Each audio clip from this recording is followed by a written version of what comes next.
Bienvenido familia de Lucha Libre Online, que te habla José Montesino nuevamente directamente desde Orlando, Florida, y en esta ocasión tenemos una entrevista sumamente importante, sumamente gratificante, y lo voy a citar. eh, Todas las semanas tenemos invitados especiales, pero esta semana tenemos lo que para mí es uno de los mejores luchadores en la historia de Puerto Rico, uno de los ríos más grandes que ha parido la Isla del Encanto. Nada más y nada menos que Chiqui Star. Muchas gracias por tenernos aquí y bienvenidos a Lucha Libre Online. Gracias a ti. Una hemorragia de placer para ti, para Lucha Libre Online. El saludo cordial para ti, para todos los muchachos allá, Javier, Hugo y todo el equipo de producción. Gracias por darme la oportunidad de dirigirme a mi público para que sepan que todavía Chiquistar está aquí, que hay muchas cosas de por medio, muchos planes, así que vamos a hablar de todo eso. Cuando Javier me pidió que dialogara contigo sobre toda tu carrera, me llené de mucha alegría, ya que hay tantas historias y ha pasado tanto. Y siempre que se mencionan luchadores como Hércules Ayala, Vader, Carlos Colón, todos esos, Sadisty Strong, siempre hay que mencionar a Chiqui Star, su trayectoria y todo lo demás. Y así que vamos a estar dialogando hoy sobre todo eso. Para comenzar, cuéntame cómo inicia tu pasión y tu amor por la lucha libre. Bueno, pues mi pasión inicia en el pueblo de Vegabaja, que es capital de Puerto Rico para los morones que no lo saben todavía, que piensan que es San Juan. Vegabaja es la capital de este país. Eso fue para el año 1973, donde yo conocí al profe. Para esa época su nombre de luchador era Mano Blanca y mi gran amigo, pues naturalmente, Quilín, como le decimos de cariño, fue quien me introdujo en el negocio de la lucha libre. Estuve practicando con él en el gimnasio como un año. Me rompí clavícula, rodilla en la práctica. Naturalmente no es como ahora que había un ring, era una plataforma en el piso y solamente y nada más con un poquito de guata. Y ahí fueron mis comienzos, me hice profesional, naturalmente. Empecé a luchar en empresas independientes en Puerto Rico, hasta que en el 1980 salgo de Puerto Rico, hago mi primer viaje a Canadá con la compañía de Stu Hart, el papá de Bret Hart, Calgary Stampede en Canadá. Y ahí comenzamos, el profe fue conmigo, él y yo viajábamos juntos a todas partes del mundo. Allá pues ya se encontraba Hércules Ayala, estaba Barrabás. Y ahí comenzamos, estuve un año en Canadá, viro a Puerto Rico, estoy como 3 meses en Puerto Rico, viro para Canadá nuevamente, estuve otro año en Canadá. Y así seguí pues viajando el mundo entero, San Antonio, Southwest Championship Wrestling, en Estados Unidos, en el Caribe, en muchas partes del mundo. Y ya pues la historia todo el mundo la conoce hasta que un día los creativos de Capital Sport Promotion deciden que Chiquistar, el nene bueno que siempre cogía pela, había que hacer un cambio con él y ahí es que se hace el cambio de técnico a rudo y lo demás es historia.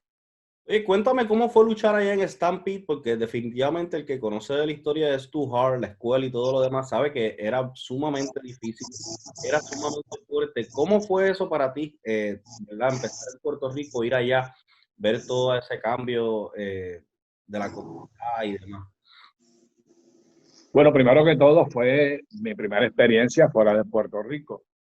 Una experiencia maravillosa donde Stu Hart, que en paz descanse, él iba al gimnasio porque él tenía un gimnasio de lucha allí donde todos íbamos a practicar y el señor te cogía y te daba unas madrizas, pero de a madre, ¿sabes? Para que aprendiera y o seguías o te rajabas.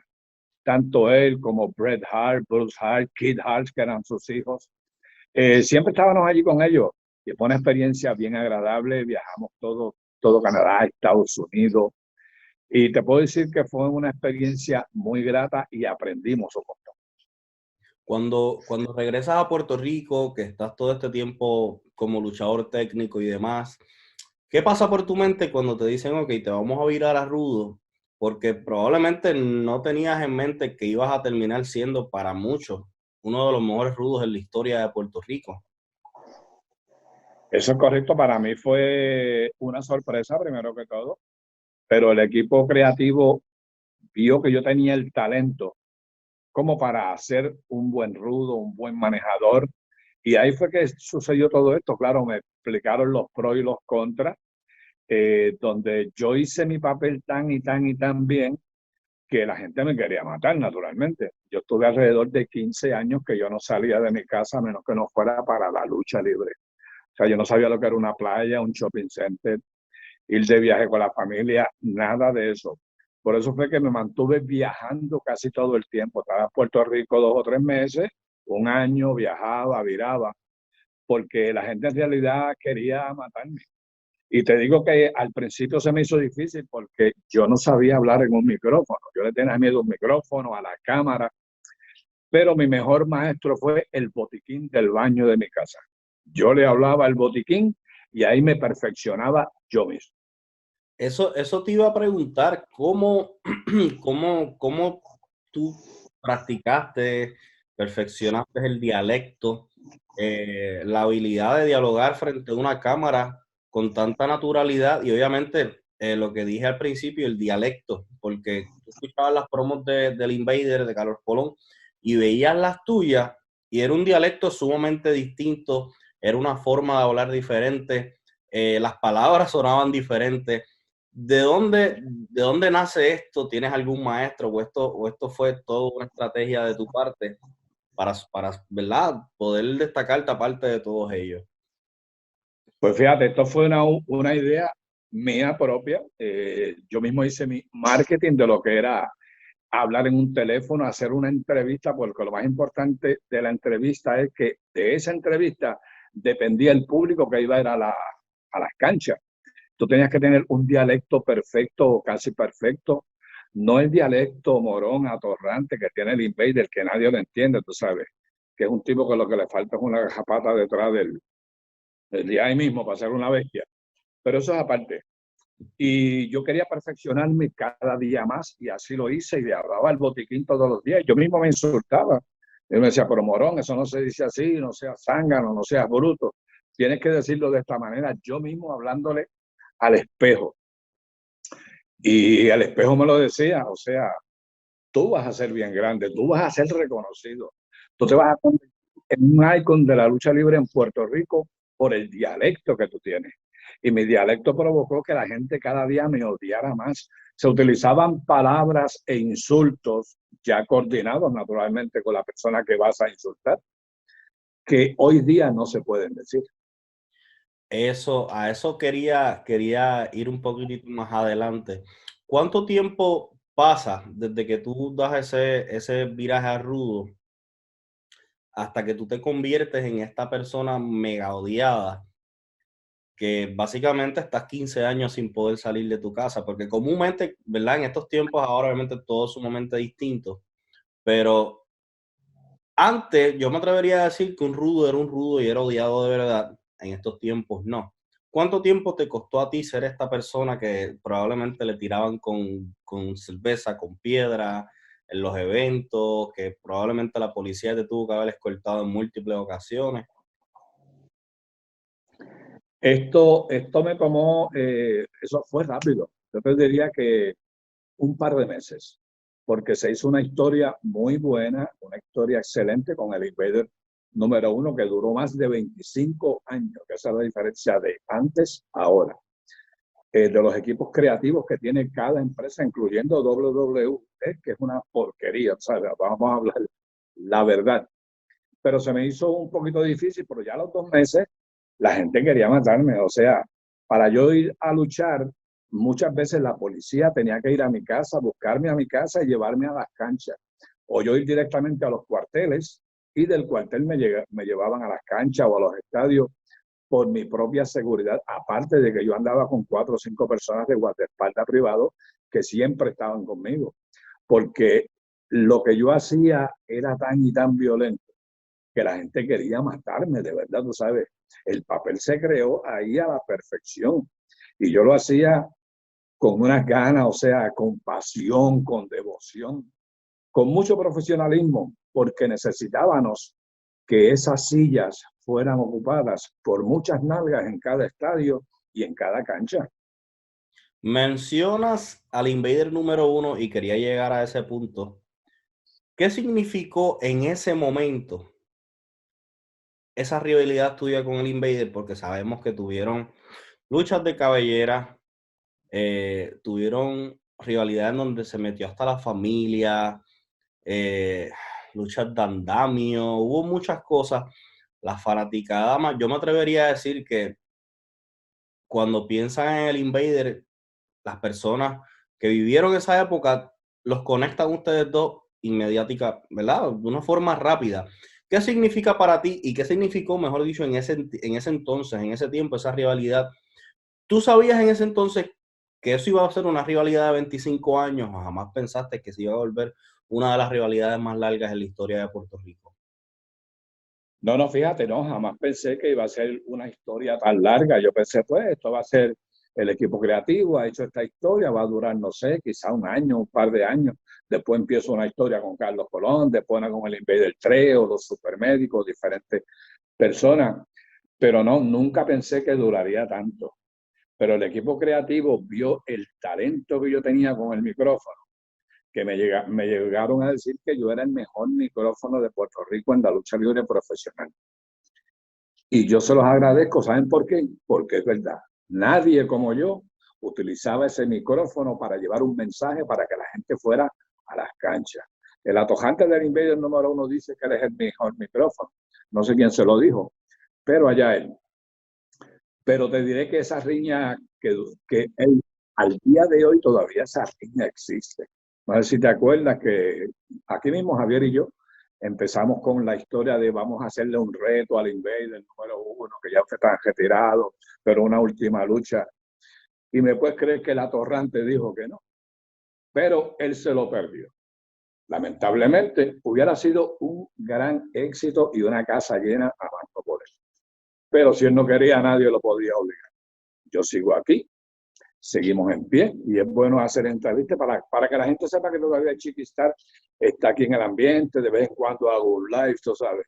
Pero esa historia del Invader número 1, yo te diría que me consagró a mí, porque la gente lo veía a él como el jibarito de San Lorenzo, el hombre bueno, el que le decía no a las drogas, todas esas cosas, y yo era el villano, el tipo más HP que había en la lucha libre profesional, que no me importaba nada. Y tuvimos muchos altercados en las canchas con los fanáticos y todo, a nivel de que nos tiraban tiros, ¿sabes? Nos querían embaratar los carros. De hecho, varios carros fueron rotos por fanáticos, porque esa historia del Invader número 1 se llevó ahí al pie de la letra, paso por paso, y al público le encantó. Bueno, ya te digo, fueron 25 años en esta historia, todavía sigue, aunque ambos ya, él está retirado, yo estoy medio retirado, pero de eso vamos a hablar porque hay un evento grande el 16 de octubre en Guaynabo, de la IWA, para que todo el mundo pues, se dé la vuelta. Pero esa historia fue una de las mejores en Puerto Rico, además de la historia de Carlos Colón y Abdullah de Butcher, que duró casi 30 años también. Eso es así. Oye, cuando dialogamos de el mejor micrófono, yo tengo que directamente hacer una conexión con tu sección, la sección que yo me atrevería a decir que revolucionó la lucha libre en Puerto Rico, que fue Chiquistar Sports Shop. ¿Cómo nace esa idea? Esa idea nace de nuestro gran amigo y hermano Hugo Sabinovich, quien era parte del equipo creativo de Capital Sport para ese entonces. Y a Hugo es quien se le ocurre esta idea. Y yo le dije, la platicó, la dialogó conmigo, nos reunimos todo el equipo creativo y estuvimos de acuerdo y le buscamos la vuelta hasta que decidimos que se iba a llamar Chiquistar Sport Shop, donde yo iba a invitar luchadores, técnicos o rudos, y yo iba a decir lo que a mí me diera la gana. Si yo invitaba a Carlos Colón y Carlos decía que esto es azul, yo decía, no, eso es amarillo. O sea, la idea era yo llevarle la contraria a todos los. Y cuando venían un americano que se expresaban y hablaban y decían una cosa, yo decía todo lo contrario. Y la gente decía, pero mira que tipo más HP, tú sabes, este tipo está fuera de liga y eso no es lo que dijo el tipo. Pero esta noche en la cancha le van a dar. Y esa va la idea, porque la entrevista es lo que te atrae el público a las canchas. Y el equipo creativo tenía mucha conciencia sobre eso, especialmente Hugo Sabinovich, a quien le mando un abrazote. Oye, uno de mis segmentos favoritos fue cuando tuviste la oportunidad de llevar a Carlos Colón. Estabas con Stan Hanson y le dices que es una basura, que es mono, termina amarrado como una novilla y todo eso. ¿Cómo era ese proceso? Porque básicamente tú tenías que llegar a unos niveles de insultos que, como mencionaste ahorita, en estos tiempos no se pueden hacer porque automáticamente eres boicoteado o cancelado. ¿Cómo era eso para ti? ¿No? Es como, si tú vas a decirme eso a mí, ¿tú te sentías cómodo? ¿Cómo tú te sentías? ¿Cómo tú se lo notificabas, por ejemplo, a Carlos Colón? ¿Todo fluía bien o cómo era ese proceso de decirlo que, mira, yo te voy a decir negro mugroso, asqueroso, mono, basura, hoy por la tarde cuando grabemos? Pues fíjate, no, si eso de antemano no, todo lo que yo decía salía de mí. O sea, no era que había un libreto que me decían, tú vas a decir esto, tú vas a decir lo otro. Y yo le decía, bueno, a veces se me pasaba la mano, inclusive una vez Carlos Colón me dijo, campeón, campeón, se te pasó. Yo dije, campeón, hay que llevar gente a las canchas. Y ese Sport Show fue uno de los más vistos, de los más comentados.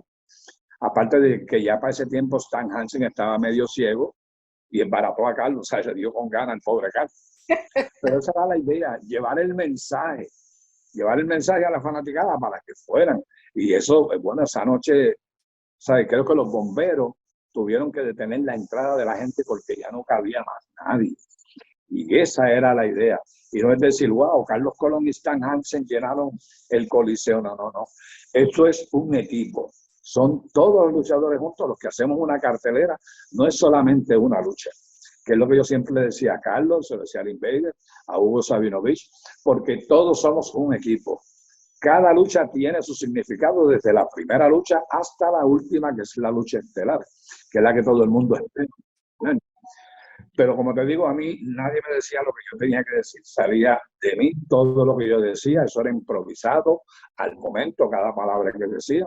Bueno, a veces habían entrevistas que había que cortarla y hacerla de nuevo, porque me exageraba, hablando malo y un montón de cosas. Perdón, un ejemplo es cuando yo hice una entrevista del Invader, que sucedió, pues el lamentable incidente que sucedió con Bruce Brody, cuando él regresa nuevamente a la lucha libre, que yo hago una entrevista que lo único que se entendía era pi, pi, pi, pi, pi, de tan malo que yo hablé, tú sabes, en la entrevista. Y así fue que la pudieron pasar con los pi. De otra forma no se podía. Oye, y todo eso está en YouTube, gente, así que si ustedes no han visto parte de la historia, pueden buscarlo porque todo eso existe, que eso es lo mejor de todo, porque casi siempre cuando se hablan de estas cosas así, no está documentado, lamentablemente, la reacción de los fanáticos, los motines que se formaban, pero todo esto está documentado, oye, y eso es algo mágico, sentarse y ver todo eso. Yo tengo una pregunta antes de pasar a cuando fuiste parte de AWF y otras compañías. Siempre se dialoga sobre en qué punto la lucha libre en Puerto Rico tuvo un declive, por decirlo así. Y me gustaría preguntarte, ¿tú crees que ese pequeño o para muchas personas grande declive que hubo en la lucha libre se debe a ese suceso o tú crees que hubo otros factores en los cuales hicieron que la lucha libre en ese entonces tuviese un declive, así sea en cuestión de talentos de todas partes del mundo llegando a Puerto Rico, entre otras cosas? Pues mi opinión personal es que ese gran declive que surge en la lucha libre a la bajada de fanáticos a los coliseos de las canchas se debió al gran evento que sucedió con el Invader número 1. Ahí inmediatamente mucha gente dejó de ir a las luchas, muchos fanáticos. Yo te diría que bajó más de un 70% la asistencia de personas a las canchas y a los coliseos. En adición, ningún luchador extranjero quería volver a Puerto Rico luego de ese incidente y los puertorriqueños querían ver luchas entre los del patio con los de Estados Unidos, de Japón, de donde vinieran. Y eso bajó mucho la lucha libre. Después los equipos creativos seguimos inventando y la fuimos levantando. Es cuando llega la IWA, me parece en el 99, que entonces ahí es que resurge nuevamente cuando Víctor, mi santo compadre, que en paz descanse, y yo cambiamos de Capitol a la IWA. Para ese entonces, la IWA ya Viking estaba perdiendo más de $1 millón que había invertido. Al llegar Víctor y yo, que hicimos una cosa increíble, que ahí fue que la IWA empezó a subir y a subir y a subir, y jamás Viking perdió un centavo. Wow. Oye, quiero hablar contigo más adelante de lo que fue la llegada a IWA y una historia que me atrevería a decir que fue una de las historias más grandes dentro del IWA. Pero antes de llegar allá, cuéntame, sabemos que tuviste apariciones, porque muchas personas rápido creen que estuviste en Capitol y luego de Capitol fuiste directamente a IWA, pero no fue así. Hubo varias compañías en Puerto Rico en los 90 que como la AWF, que formaron parte y tuvieron a grandes talentos como tú, el Wizard, TNT. Cuéntanos sobre esas experiencias.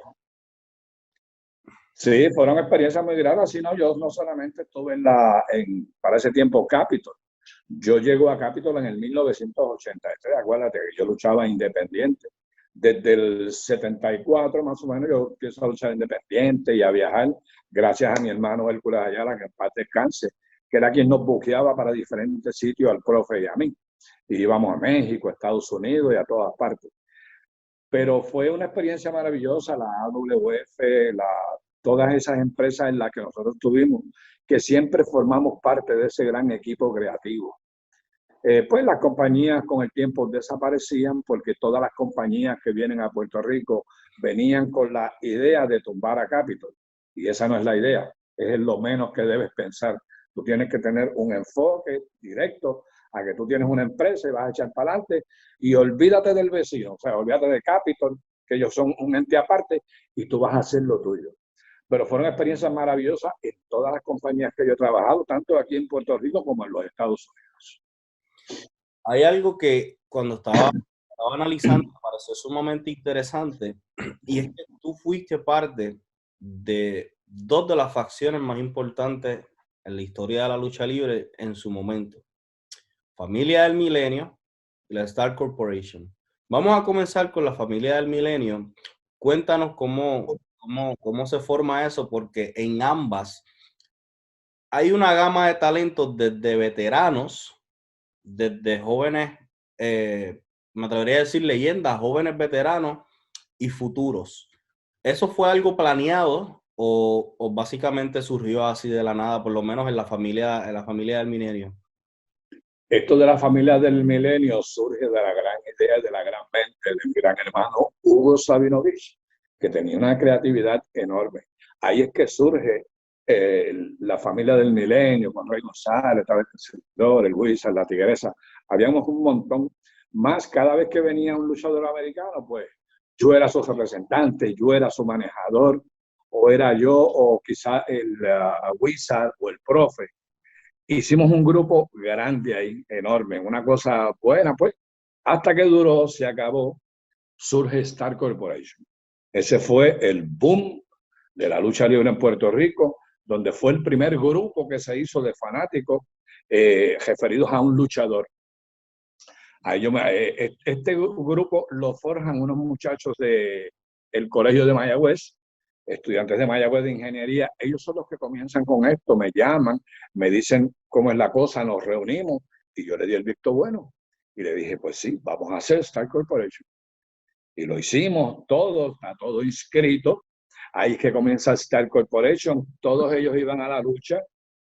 Jovica gozaba, porque ya habían alrededor de 500 o 600 chiquistarianos, que ese fue el nombre que le pusimos, y todos estos chiquistarianos, cuando había un evento grande, todos ellos compraban una taquilla de ringside.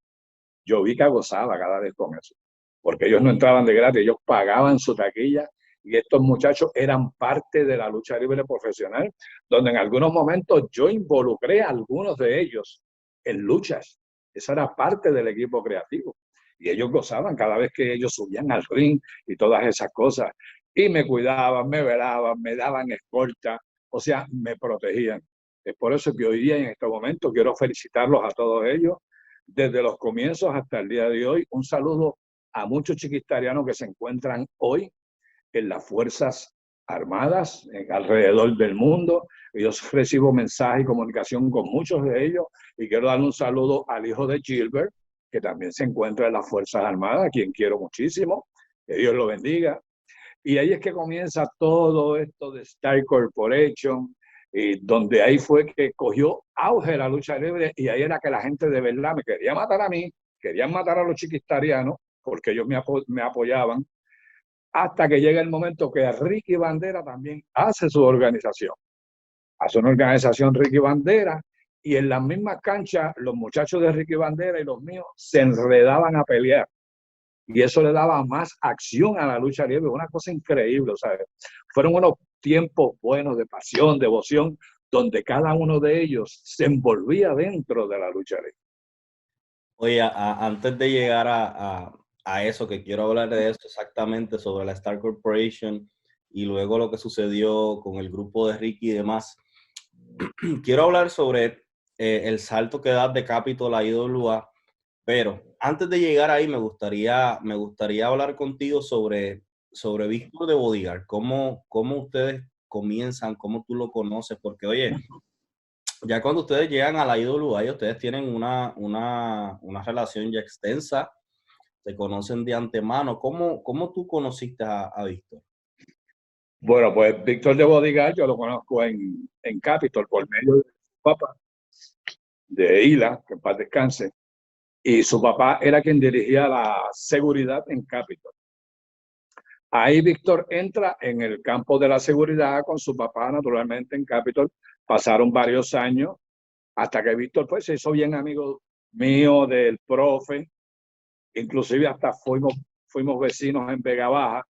Ahí es que en Vega Baja pues nos conocemos y todo eso, bien chévere. Él es el padrino de mi hija Paloma, que lo ama y lo adora un montón, aunque otras personas digan que son los padrinos y las madrinas, eso aparte. Pero ahí es que empieza toda nuestra amistad, hasta que nosotros una vez le dijimos, el profe y yo le decimos, Víctor, ¿no te gustaría aprender a luchar? Él se volvió loco, seguro, claro que sí, pa. Ahí comenzamos a entrenarlo, a Víctor, tuvimos algunos 6 meses entrenándolo fuerte y él muy aplicado, a los 6 meses ya estaba preparado. Y el mismo Capitol hablamos con Carlos para que le dieran una oportunidad. Le dieron la oportunidad, lució muy bien, siguió luchando hasta que se fue desenvolviendo, dándose a conocer, hasta que lo introducimos en lo que era el Sport Shop, que él era mi guardaespaldas. Él era el hombre que velaba por mí, todas esas cosas. Hasta que lo metimos a luchar, luchamos en pareja, él y yo, con otras personas, con los indios, con los hermanos John Blood, entre otros, y otras personas que vinieron. Y ahí es que Víctor, boom, desempunta una cosa tremenda. Y Víctor tenía una cara natural de pocos amigos, tú sabes, pero natural. Que tú de entrada decías, ese tipo me cae mal, pero era tremendo elemento. Ahí comenzamos hasta que llegamos a ser campeones mundiales y un montón de cosas. Y cuando estamos ahí, pues, es que surge el salto de Capitol a la IWA. ¿Cómo surge ese salto? Pues eso surge, Vitín nos llama, Vitín me llamó a mí, estaba con Víctor, tuvimos una conversación, él me explica, tú sabes, me dice, mira lo que está pasando, para no abundar mucho, me explicó lo que estaba pasando en la IWA, la cantidad de dinero que estaba perdiendo ya, y quería que nosotros fuéramos donde él. Y Vitín pues no, dijo que nos daba más dinero de lo que nos estaba dando Capitol. En esa ocasión Capitol pues nos debía un dinero a Víctor y a mí, donde Vitín dice, pues yo le voy a pagar la deuda que le debe Capitol y le voy a dar una garantía a ustedes mayor, suficiente para convencernos. Ya estábamos un poquito medio molestos en el otro lado, y ahí es que damos el brinco, hacemos todo lo que íbamos a hacer del equipo creativo, cómo iba a ser nuestra entrada y todas esas cosas, que fue una entrada violenta, me acuerdo que fue en Carolina, en la cancha pequeña de Carolina, y eso fue un impacto, pero total. Yo creo que ahí fue que salió el nombre de Impacto Total. Y de ahí en adelante, como te dije, tú sabes, todas las canchas y coliseos eran unos llenos, pero llenos a explotar. Oye, algo que a mí me pareció sumamente interesante, que lo mencioné ahorita, fue como en ambas compañías tuviste la oportunidad de crear grupos, de ser parte de grupos gigantescos e importantes. Ahorita dialogamos sobre la familia del Milenio. Ahora quiero dialogar contigo sobre la Star Corporation y cuánto significó esa compañía para cada uno de los miembros y para los fanáticos y para la misma IWA, que terminaron haciendo, a mi entender, una de las historias más grandes y más importantes en la compañía, que fue la historia de Mi sangre es tu sangre y todo lo demás. Háblame sobre la Star Corporation y cómo cada miembro tenía una razón de ser dentro del grupo. Bueno, pues desde cuando vamos a la IWA ya la Star Corporation existía, tú sabes. Pero llegamos y ahí cogió más fuerza, más fanáticos que querían ser. Ellos mismos le preguntaban a los chiquitarianos, yo quiero ser parte de Star Corporation, ¿qué tengo que hacer? Y lo primero que le decían, tienes que tener una camiseta de Star Corporation. Y fueron miles y miles de las personas que se unieron. Y yo te puedo decir que en ocasiones habían miles de chiquitarianos en las canchas y en los estadios. Y todo los diferenciaba por esta camiseta que ellos siempre tenían puesta. El mismo Vitín lo decía, la verdad que esa organización de ustedes ha sido un palo y una bendición. Y es verdad, porque en la IWA muchas veces, como te dije anteriormente, muchos de los muchachos los envolvíamos en la lucha. Ellos eran parte de la lucha.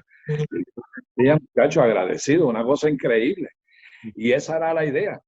Hasta que, como te dije anteriormente, viene el grupo de Ricky Bandera, que fue otra bendición, porque ellos se enredaban a pelear ellos mismos en las canchas, una cosa increíble. Y eso a la gente le gustaba y le llamaba mucho la atención. Fue para mí fue importante porque cuando ya el grupo está formado, que está Ricky y demás, fue una facción o la facción más grande en la IWA en ese momento.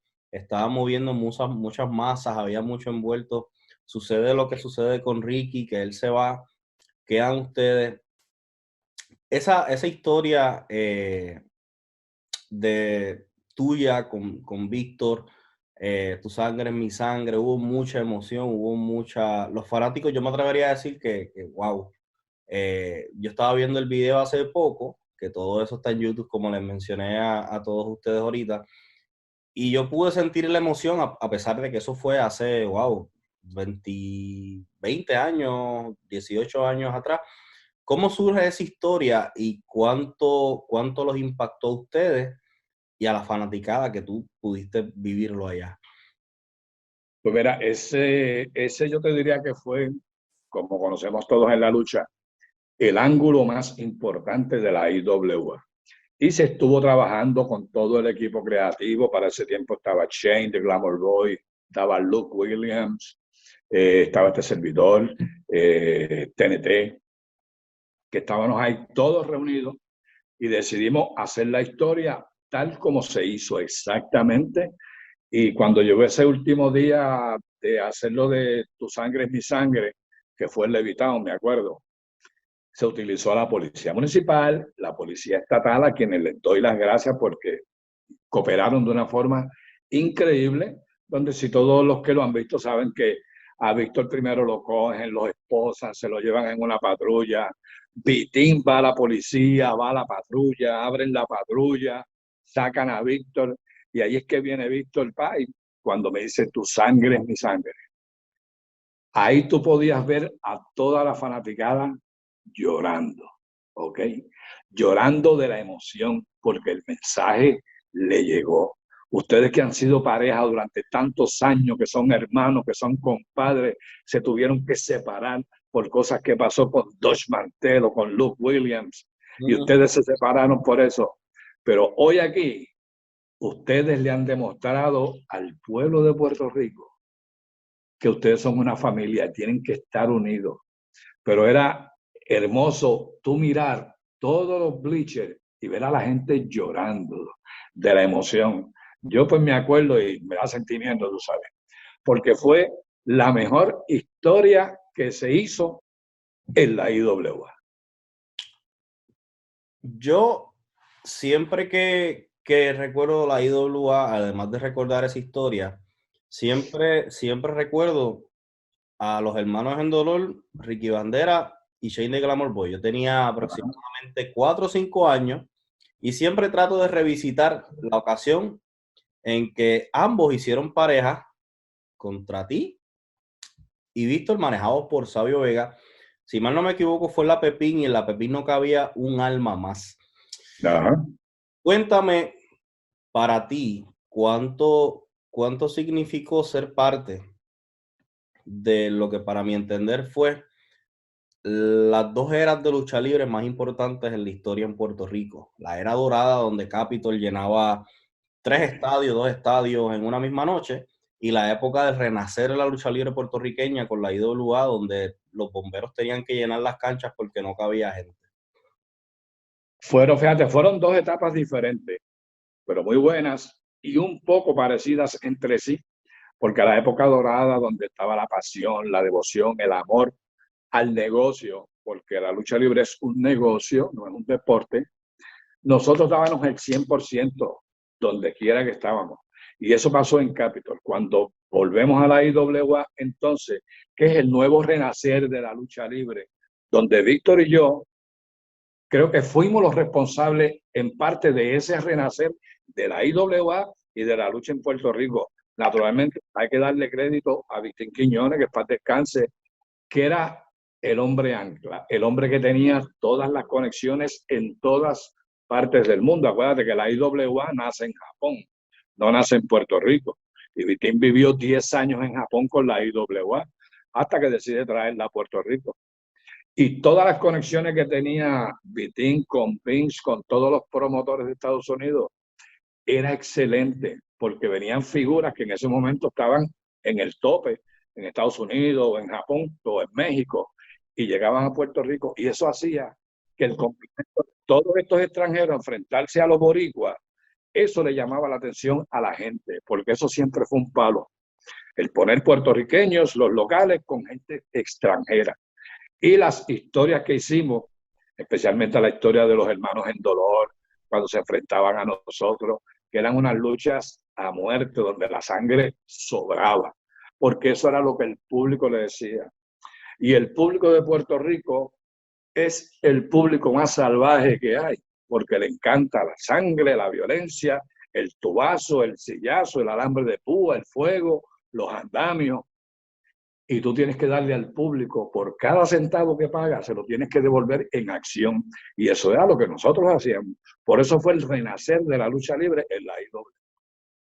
Eso es bien importante, porque siempre los fanáticos no dialogan eso, pero los luchadores, si los luchadores dicen, yo he luchado en tantos sitios, pero en Puerto Rico la fanaticada es especial, y si lo haces en Puerto Rico lo puedes hacer en cualquier parte, que eso es algo sumamente interesante. Hubo un momento en la lucha libre en Puerto Rico que la gente jamás lo va a olvidar, y fue el fallecimiento de Víctor de Bodigar. Cuando tú llevas muchos años en la lucha libre, lamentablemente el tiempo no perdona, y muchas de las personas con las cuales tú tuviste el placer de trabajar, de compartir, el tiempo pasa y lamentablemente terminan partiendo a mejor vida. Cuéntanos cuánto impactó ese momento para ti, y si llegó a dar, qué sé yo, el amor o la pasión, o llegaste a pensar, ok, hasta aquí, cuando Víctor fallece. Pues fíjate, ese fue un momento bien triste y amargo en mi vida. Me acuerdo que mi comadre Kelly, esposa de Víctor de Bodigar, ella me llama desde Yauco diciéndome pues el fallecimiento de Víctor. O sea, yo no hallaba qué hacer, estaba desesperado, y me dijo, no te preocupes, no vengas para acá, porque ya, pues, ya se lo llevaron a ciencia forense. Cuando yo bajé de aquí, pues voy a tu casa. Y así lo hicimos, nos reunimos, llegó el momento, estaba en la funeraria en Toa Baja, donde la policía de Puerto Rico tuvo que cerrar la carretera número 2 de tanta gente que había. Una cosa increíble. Eran miles y miles y miles de personas que fueron a la funeraria para darle el último adiós a Víctor, donde yo estuve ahí todo el tiempo con él. Mi comadre Kaylee, que estuvo todo el tiempo con él, sus hijos. Pero yo en ningún momento pensé, hasta aquí llegó Corporación Star, o tú sabes, se acabó, no. Al contrario, Víctor me dio las ganas y el ánimo para seguir lo que le comuniqué yo a todos los chiquitarianos, a todos y a todo miembro de Star Corporation, por lo cual me felicitaron. Y de ahí en adelante, con más ánimo, con más ahínco, es que Star Corporation comienza a crecer nuevamente en memoria de mi hermano, de mi compadre Víctor de Bodyguard. Y lo demás, pues, es historia. Eso es así. Oye, y luego de la IWA, regresas a Capitol, te conviertes en campeón universal. Fue interesante porque todo esto pasa en un momento de tu carrera donde ya tú eras básicamente eh, una leyenda o camino tocando ya a ser leyenda. ¿Cómo fue esa corrida en Capitol luego que tú regresas de IWA? No, la corrida fue muy buena. Yo siempre tuve una muy buena amistad con Carlos Colón y con toda la administración, con Yudica. Y fue una oportunidad que me da nuevamente Capitol, la cual pues yo aproveché. Naturalmente ya tengo el conocimiento, sigo siendo la misma persona, tú sabes, el HP, como le quieras llamar. Y ahí seguimos, tú sabes, y hasta que me dan el campeonato universal. Perfecto. El cual creo que me lo quitaron como 2 o 3 días después, pero no importa, fui campeón universal y las historias eran muy buenas, eran excelentes, hasta pues que llegó el momento de decirle adiós a Capitol. Te iba a preguntar ahorita que se me pasó utilizarla en el momento correcto. Ahorita lo mencionas, estuviste en las dos eras, a las dos épocas más importantes en la lucha libre en Puerto Rico. ¿Cuán diferente o cuán mejor o peor era el factor de que los técnicos tenían un camerino y los rudos tenían otro para esa época no dorada de la lucha libre? Porque pues lamentablemente los tiempos cambiaron y eso fue una de las cosas que pues verdad en muchos sitios no se hacen, pero en ese entonces era algo bien estricto, algo bien celoso, era algo que se tenía que seguir. ¿Cómo era, verdad, ser parte de eso? Y si entiendes que eso es lo correcto, que eso debió haberse mantenido. Yo entiendo que el mantener a todos los luchadores en un camerino fue un error grave. Ahí, ahí empezaron los comentarios de los fanáticos a decir las cosas que iban a pasar y todo esto, que había una amistad. Ahí fue que todo empezó a bajar también cuando en algunas empresas utilizaban el mismo camerino, lo que nunca debió ocurrir, porque estando en diferentes camerinos teníamos una muy buena comunicación, que no había problema con eso, pero lamentablemente hoy día tú ves a todos los luchadores metidos en el mismo camerino, aparte de que llevan a papá, mamá, tío, sobrino, el primo, el pejo, el gato, dentro de un camerino. Lo que yo nunca voy a aceptar y jamás aceptaré. El camerino es para solamente las personas que van a estar en esa cartelera. Nadie más. Luchadores, árbitros, equipo de producción, los que montan el ring. Pero ¿cómo tú vas a llevar a toda tu familia y meterla dentro de un camerino porque quieren conocer a fulano y lo negativo? Ahí se hablan muchas cosas que son confidenciales, que no todo el mundo debe saber. Pero lamentablemente, y hoy cualquier jascarranca o pelagato de 100 libras se pone unas botas, se sube al ring, hace el ridículo y dice que es luchador. Lo que yo tampoco estoy de acuerdo. Siempre que tengo la oportunidad de entrevistar a leyendas y a veteranos, me gusta preguntarle cómo fue ese proceso de empezar a luchar, porque muchos comentan que hoy en día muchos jóvenes hacen 2 o 3 prácticas y ya se quieren trepar a luchar. Ustedes tuvieron un proceso mucho más riguroso, fuerte, la industria era más celosa, la industria era algo que se cuidaba mucho.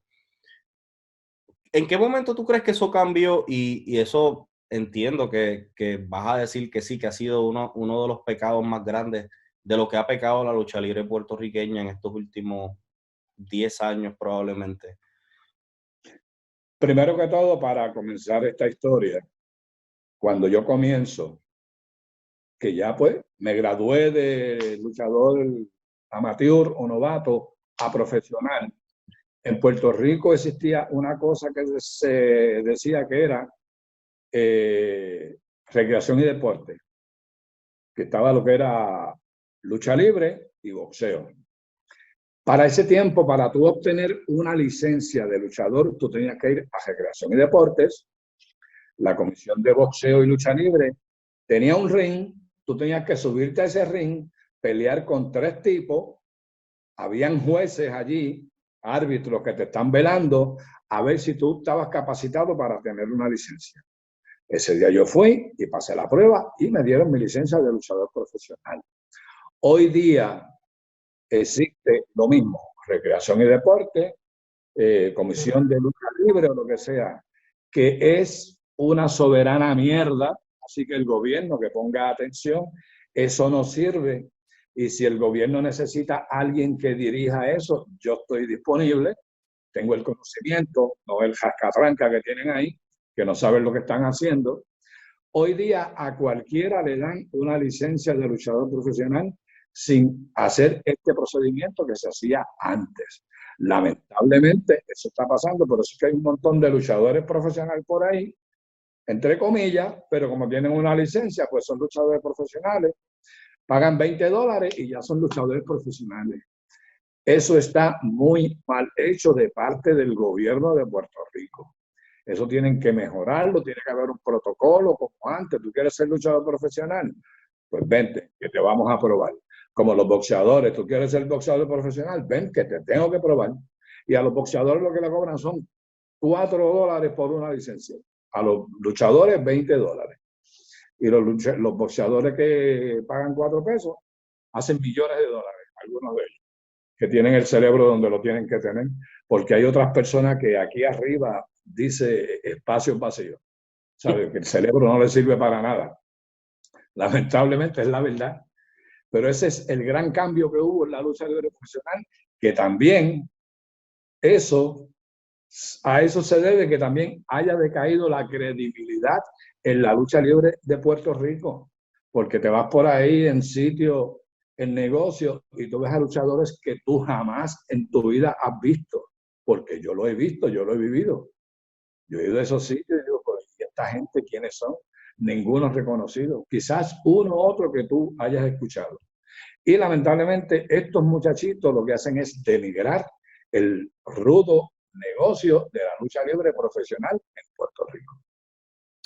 Luego de tu corrida, y quería tocar esto porque siempre me gusta hacerlo para que las personas que nos siguen de otras partes del mundo vean cómo era el proceso antes en Puerto Rico versus cómo es el proceso ahora, y que probablemente eso sea uno de los factores que para más mal que para bien ha estado afectando el negocio de la lucha libre por más de 12 años acá en la isla.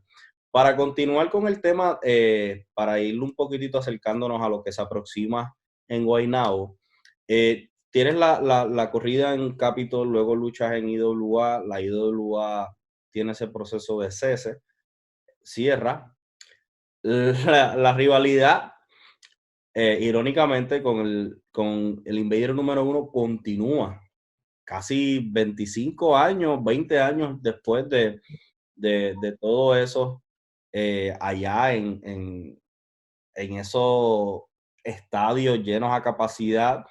¿Cómo tú me puedes describir esa rivalidad con el Invader luego de tantos años, en donde estuvo involucrada nuevamente su familia, donde estuvo involucrado Gilbert, que fue una gran oportunidad para Gilbert, y Gilbert la sacó del parque por el centro field con el grandioso trabajo que hizo en esa rivalidad, que me atrevería a decir que lo catapultó a hacer lo que es ahora mismo?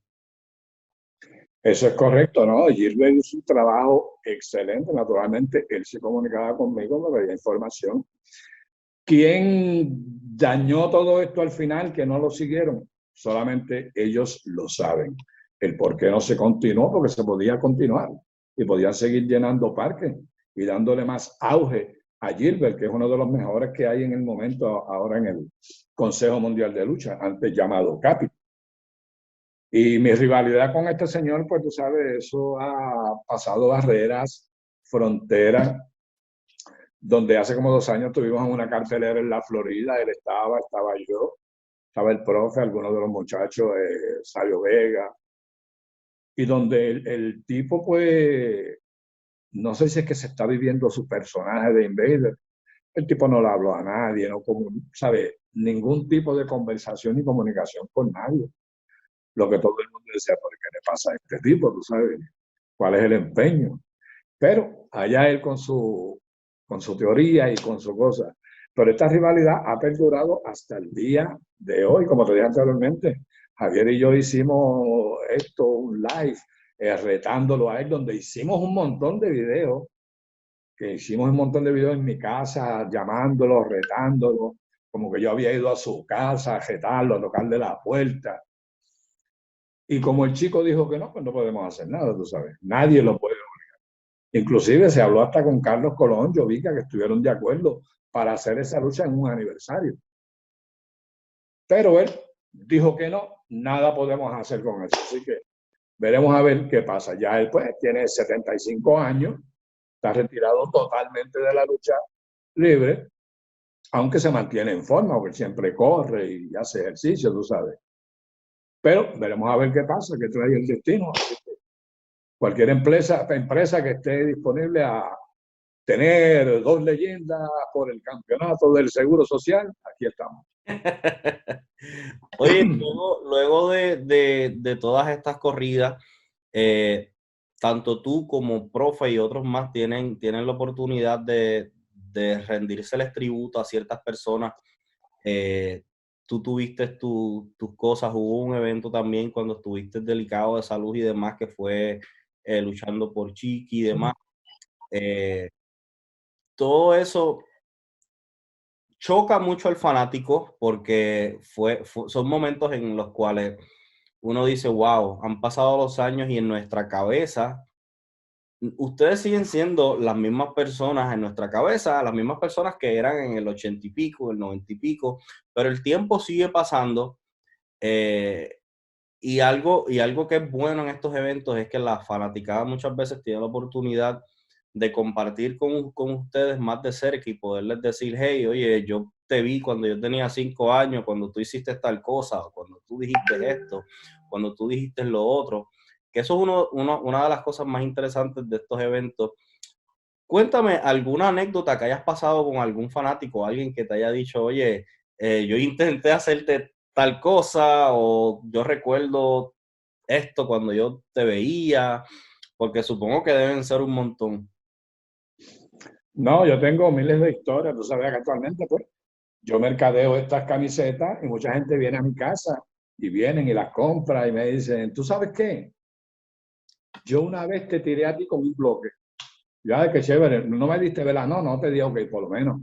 Gracias por estar en la lucha, gracias por acompañarnos. Y muchas anécdotas así de, no, yo te hice esto, yo te hice lo otro tal día, tal año, que son cosas importantes y muchas personas vienen. Tengo que darle las gracias a los abuelos y a los padres, porque le están inculcando a sus nietos y a sus hijos lo que es la lucha libre, lo que son las leyendas, Carlos Colón, Invader, Chiquitar, los supermédicos, profe, TNT, que le están inculcando eso a todos estos niños, a todos estos jóvenes. Eso es bueno, tú sabes, porque no van a estar todo el tiempo viendo la porquería de WWE, ¿entiendes? Para que ellos sepan y conozcan. Muchos muchachos, y a veces personas mayores me dicen, chacho, yo me acuerdo cuando yo era chiquito que yo te veía, y yo le digo, ¿qué edad tú tienes? Me dice 81 años. Y yo, wow, tremendo, entonces yo tengo como 100. Y muchas anécdotas así, como jovencito que viene y me dice, la lucha libre, ¿de verdad? Y es verdad que tú eres campeón. Y yo le digo, cuando tú estabas en los genitales de tu papá, ya yo era campeón universal. Cosas así por el estilo, tú sabes, cosas jocosas. Pero siempre la gente pregunta, tú sabes, y te busca, pero es bueno. A veces estamos comiendo a un restaurante y vienen personas, ¿me puedes dar un autógrafo? ¿Nos podemos tirar una foto? Yo dejo de comer y me paro y me tiro la foto con las personas que sea, porque nosotros nos debemos a un público. Yo pagaba casa, carro, había que hacer compras, pagar la luz, el agua, el cable. Y todo eso yo lo sacaba de mi sueldo que pagaban los fanáticos. Todos los luchadores se lo debemos a los fanáticos. Todos. Tenemos que ser humildes. Pero como dice Chiquistar, no puedes ser humilde cuando eres el mejor. Pero sí soy humilde. Oye, eso es bien importante. Mi abuelo siempre me hablaba de ustedes, siempre me decía, ay, estos tiempos. Y yo iba allá y yo dejé de ir una vez que se formó un motín, pero yo siempre lo veía, que eso es algo bien importante, porque eso nos causa, por lo menos a mí me causaba un interés increíble y para esos tiempos no existía. Claro. Para esos tiempos cuando yo era niño no existía YouTube ni nada, y cuando existió YouTube yo me metí y buscaba, y siempre estoy buscando que si Havoc WC en YouTube y Wrestling House Museum, que tiene todos esos videos. Así que eso es algo sumamente importante que los abuelos y los padres le sigan inculcando a, ¿verdad?, sus familiares, para que esto no se pierda, que no piensen que la lucha libre fue lo que es hoy en día, porque ha sido mucho más. Y qué mejor ejemplo que muchos de los luchadores que están exaltados en el Salón de la Fama de WWE, como Kane, muchos de ellos vinieron aquí y trabajaron con ustedes. Ustedes los ayudaron a ellos a que se formaran y fueran los luchadores que terminaron siendo. Eso es algo sumamente... Eso es así, o sea, Puerto Rico era la meca de la lucha libre mundial y esto era una escuela para todos ellos. Aquí Steve Austin fue que se pulió, Kane, el mismo Dusty Rhodes vino aquí a Puerto Rico, muchas de estas superestrellas, Hulk Hogan vino a Puerto Rico hace 40 años, que me acuerdo que le dijeron, tú no sirves para esto, y mira quién fue Hulk Hogan después, para que tú veas cómo es esto. Y todas esas grandes estrellas de Estados Unidos, Japón, fue aquí en Puerto Rico, porque esta era la escuela para que tú fueras un excelente luchador profesional. Wow. Oye, algo que quería tocar contigo para ir finalizando y dialogar sobre lo que está próximo a suceder en la IWA fue que a principios de este año, si mal no me equivoco, estuviste sumamente delicado de salud y todos teníamos un miedo increíble. Pensamos de que, wow, se nos va a ir una gran leyenda y gracias, ¿verdad? Gracias a Dios, a la medicina y todo lo demás, te tenemos aquí. Cuéntanos sobre esa experiencia. Vamos, que muchos de nosotros nos preocupamos, oye.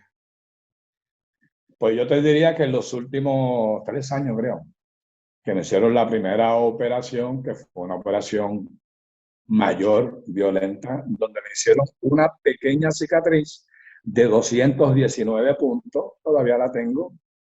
Luego de eso, pues, me recuperé, gracias a Dios, con medicamentos y tratamiento, siguiendo instrucciones de los médicos.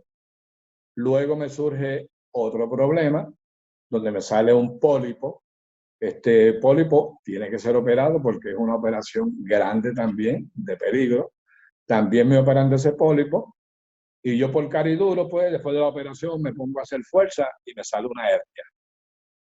Pero la hernia yo creo que me salió en el hospital porque trataron de levantarme al siguiente día, la enfermera y el doctor, a lo que me salió la bestia de Chiquistar y empecé a tirar codazos y a hacer fuerza. Y ahí pues me salió una hernia.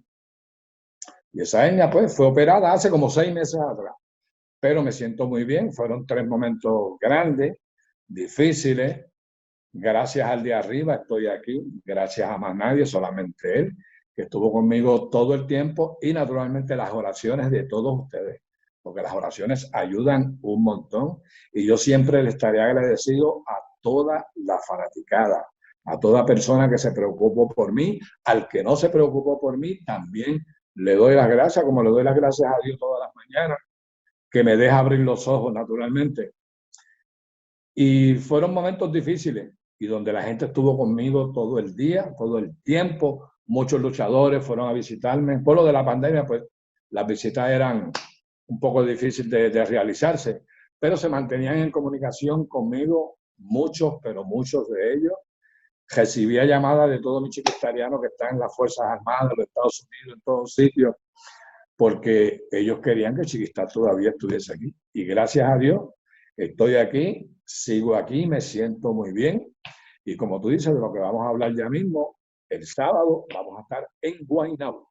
Cuéntame sobre eso, porque esto es algo que pasamos gran parte de esta entrevista dialogando sobre la IWA y podemos decir que Chiqui está de vuelta en la IWA y que vamos a tener el Sport Shop en vivo. Cuéntame sobre eso.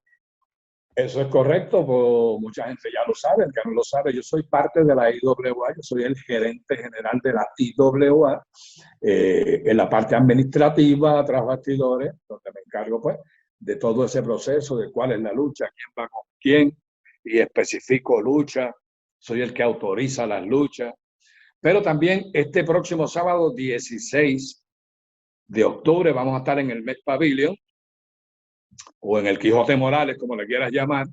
Vamos a estar ahí, va a haber una super cartelera, Golpe de Estado, que es la cartelera más grande que tira la IWA en el año. Va a ser este sábado. Super cartelera, una cosa increíble, y va a estar en vivo, lo vamos a hacer, hace muchos años que no se hace, en vivo el Chiqui Style Sport Shop, un invitado bien especial que va a estar ahí, que por supuesto no les voy a decir quién es, porque quiero que ustedes lo vean allí. Aparte vamos a tener la venta de las camisetas de Star Corporation y también el sabroso coquito chiquistariano, el más buscado y el más esperado, va a estar a la venta allí el sábado. Vayan, tienes que estar vacunado. Si no estás vacunado, pues presentas tu prueba negativa de 48 horas y puedes ver el espectáculo. En adición, lo puedes ver por Pay-Per-View, Puerto Rico Online PR. Llamas a IPR, Puerto Rico Online, y ahí obtienes tu boleto. Si estás en los Estados Unidos, lo ves Pay-Per-View como si estuvieses allí con nosotros.